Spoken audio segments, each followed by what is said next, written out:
Hello. I spend so much time talking about anxiety on this channel, and it's kind of the namesake of the channel because it's something that I've known that I've had for so long. It's just easier for me to talk about it. But I want to spend this video talking about ADHD because that's something I've been formally diagnosed with, and yeah, I didn't know I had. I mean, I kind of suspected I had maybe a little bit of it just throughout, like, I don't know, the years, procrastination, difficulty starting tasks, things like that.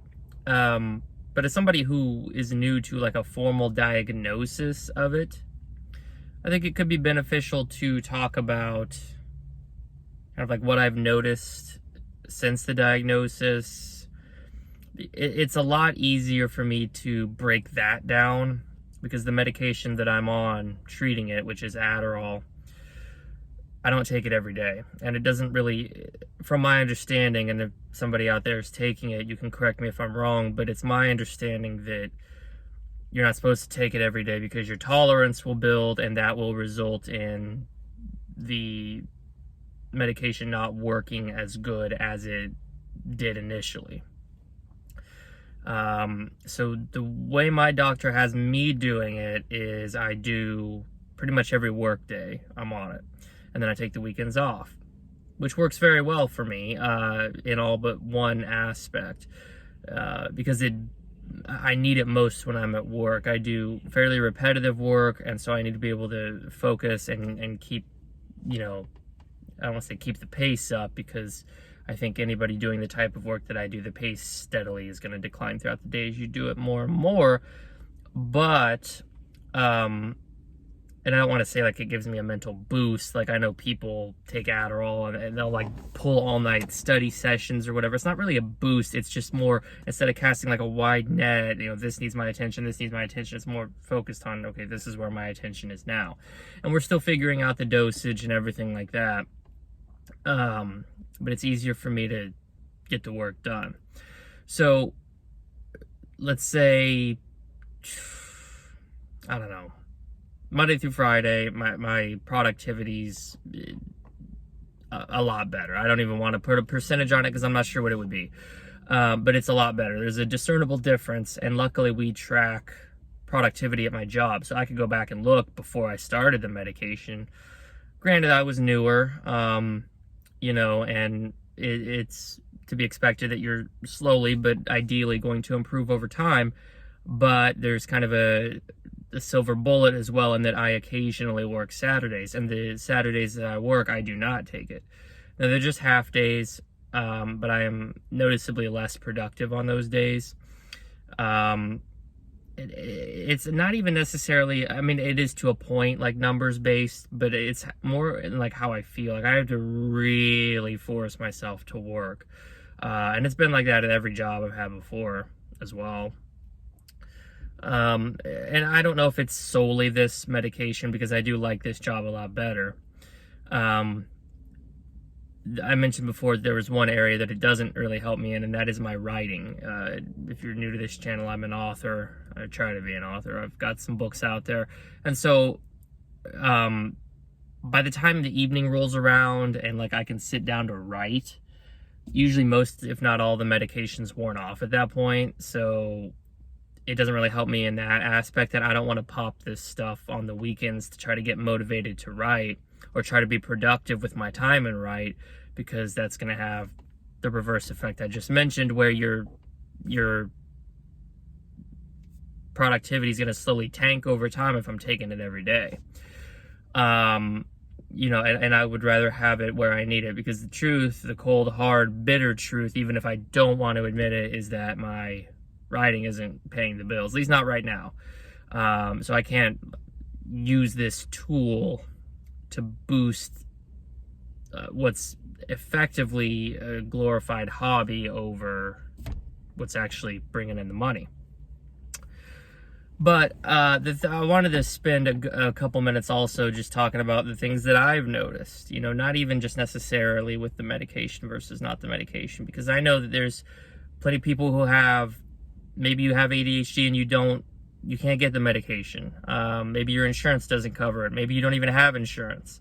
Maybe you think you have ADHD, but you don't know. Maybe you're undiagnosed. Maybe you suspect it, or there are things that happened in your childhood that possibly caused it, but you just don't know. After having that conversation with my doctor, I kind of learned what to look out for, right? So I've noticed me in particular, I don't feel qualified or that I have the authority to speak on anybody else's behalf but my own. But the things that he was asking me was, like we went over tasks, right? So like, for instance, chores around the house. I don't have a particular problem starting like mowing the lawn or things like that, but I do have a problem like doing the dishes. When there's like a couple dishes in there, I typically let it pile up, and then it creates an even bigger obstacle because I procrastinate the starting of that. Even day to day, like feeding my animals at night, sometimes I let that go well past their normal feeding time.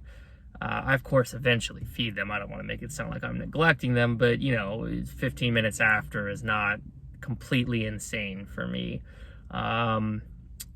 Reading is another big one that we talked about, me and my doctor. I like reading. I don't do it as much as I should, but I enjoy it. I just find reading for long periods of time difficult. Don't get me wrong, if I get a good book and I get engrossed in it, I could probably read for an hour. I did that earlier this year with this book called The Island. But it's not a regular occurrence. So it's more of a rarity these days that I can read for long periods of time.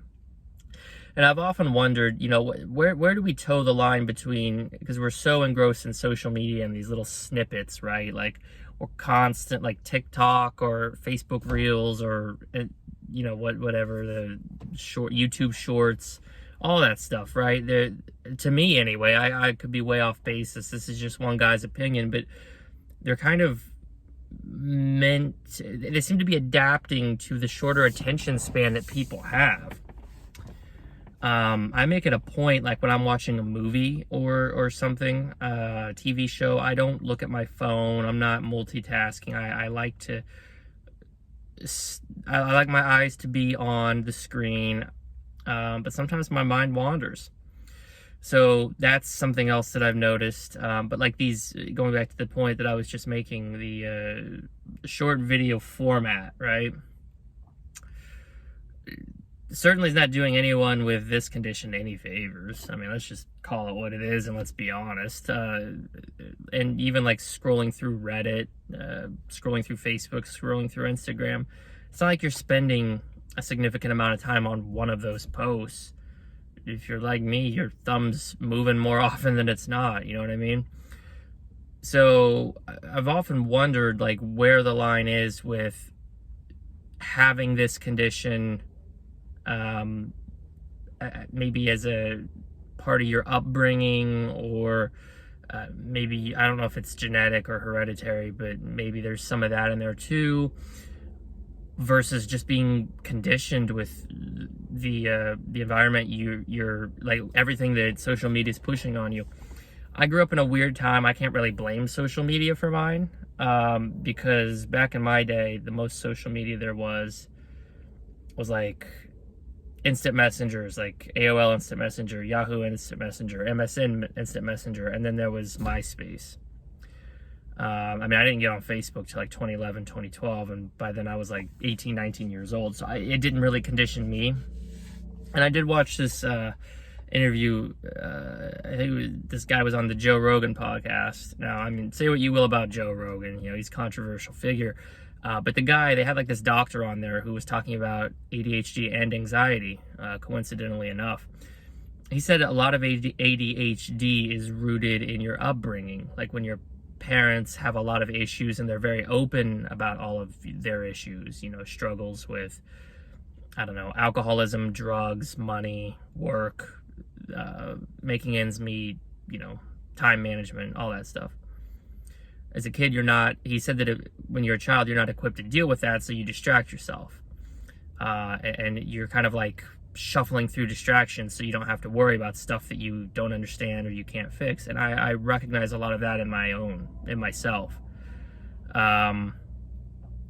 Namely, like, a lot of that stuff about my parents, they were very open about struggling to pay bills and doing drugs and stuff like that. But the main thing as it relates to ADHD is I was always trying to get away from all of that, right? Like, I was a much bigger reader as a child. I played a lot of video games, spent a lot of time on the computer, watched a lot of TV, a lot of movies. You know, I was constantly just trying to distract myself from the reality of the situation. And so when he said that, now I don't know what basis he's using, and that's, again, just one doctor's opinion. I know that ADHD is, we're still learning a lot about it now, but the big thing is that I can certainly relate to this sentiment, and I agree, at least in my case, that probably is what caused a lot of it. And I'm still coping with that now. The fallout, the echo of all that stuff, because, I mean, my money management skills went way in the opposite direction. Like, I have trouble spending money, don't like spending money except on like one or two things. Will penny pinch till the cows come home, you know. And same thing with the ADHD. I still try to distract myself with things. When I know I have to do something, it's difficult for me to start it, and sometimes I intentionally put it off, and I'll distract myself with smaller things. You know, it's just a mess. But at the end of the day, I'm working through it, and as somebody who, again, is newly diagnosed with it, I'm recognizing these things within myself.